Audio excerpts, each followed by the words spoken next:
This morning we turn to the book of Isaiah chapter 42 to finish that chapter, verses 18 through 25. Isaiah 42, 18 through 25.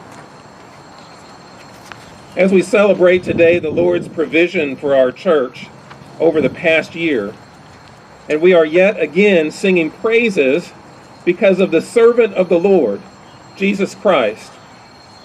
He is a covenant for the people, a light for the nations, to open the eyes of the blind and to set the prisoner free.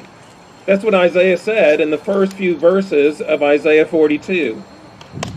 And yet we come to the end of chapter 42 and we hear a much different thing about the servant, because this is a different servant. It's the servant that was first of all mentioned in Isaiah. It's the servant Israel. Isaiah says this servant is still blind and captive. That's, of course, why he needs the true servant, the perfect servant, Jesus Christ. Follow along as I read about the condition of Israel when Isaiah writes these words.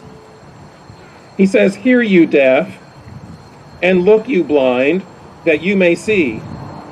Who is blind but my servant, or deaf as my messenger whom I send? Who is blind as my dedicated one, or blind as the servant of the Lord? He sees many things, but does not observe them. His ears are open, but he does not hear.